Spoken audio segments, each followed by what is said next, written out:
투자를 슬기롭게, 슬기로운 투자자를 위한 서머리 레터, 썸넷. 오늘은 주요 기업들의 1분기 실적 소식으로 시작합니다. 구글의 모회사 알파벳이 1분기 아쉬운 실적을 냈습니다. 매출 680억 1천만 달러, 우리 돈으로는 약 85조 3,100억 원으로 1년 전보다는 23% 늘었지만 시장 예상치에 미치지 못했고요. 순이익은 164억 달러, 우리 돈으로 약 20조 5,700억 원으로 1년 전보다 8% 줄었습니다. 특히 유튜브 광고 매출이 시장 예상치를 크게 밑돌았는데요. 코로나 사태가 끝나가면서 유튜브 이용 시간이 줄고 있는 데다 숏폼 동영상 플랫폼 틱톡과 경쟁이 과열된 탓으로 분석됩니다. 순다르 피차이 알파벳 CEO는 앞으로 유튜브 쇼츠에 더욱 투자하겠다고 밝혔습니다. 반면 마이크로소프트는 예상을 뛰어넘는 실적을 냈습니다.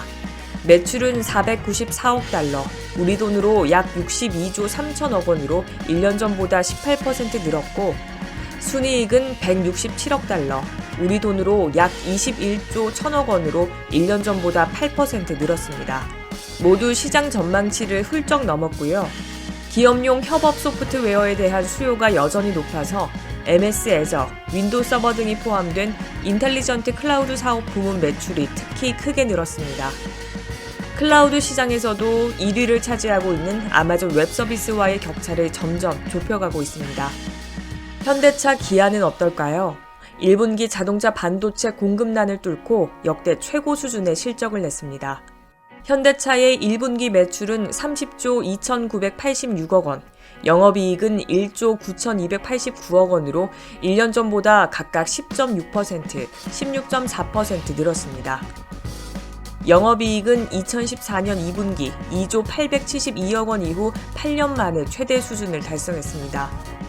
기아의 1분기 매출은 18조 3,572억 원으로 1년 전보다 10.7%, 영업이익은 1조 6,065억 원으로 1년 전보다 49.2% 늘었습니다. 이런 흐름을 타 올해 내내 좋은 실적을 낼 수 있을 거라고 자신하고 있습니다. 다음은 동원 참치 불매 운동이 일어난 이유를 짚어봅니다.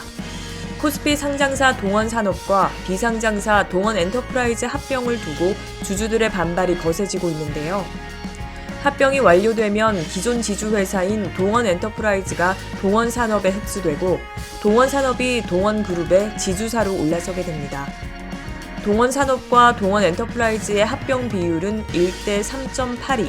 주주들은 동원엔터프라이즈 지분을 들고 있는 김재철 동원그룹 명예회장, 차남인 김남정 부회장 등에 유리하도록 동원산업이 의도적으로 기업 가치를 낮춘 게 아니냐는 의문을 제기하고 있는데요.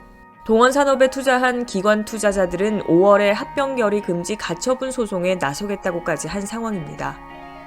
이 일로 동원산업 주가가 크게 내리고 동원참치 불매운동 조짐까지 보이고 있는데요. 합병 논란이 잠재워지지 않는 이상 주가 하락은 당분간 지속될 것으로 보입니다. 마지막 소식은 월급과 관련된 이야기입니다. 최근 고용시장이 회복세를 보이는 가운데 인플레이션이 겹치면서 하반기부터 임금 상승 압력이 강해질 거라는 분석이 나왔습니다. 한국은행의 최근 노동시장 내 임금 상승 압력 평가 및 시사점 보고서에 따르면 인플레이션이 임금 상승에 영향을 주기까지 1년 정도가 걸리는 걸로 분석됐는데요. 즉 하반기 임금 상승 압력이 강해지는 건 지난해 물가가 오른 데 따른 효과인 건데요.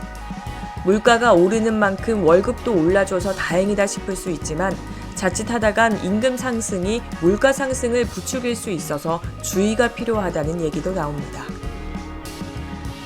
오늘 썸넷이 고른 주요 경제 뉴스는 여기까지입니다. 투자를 슬기롭게, 썸넷.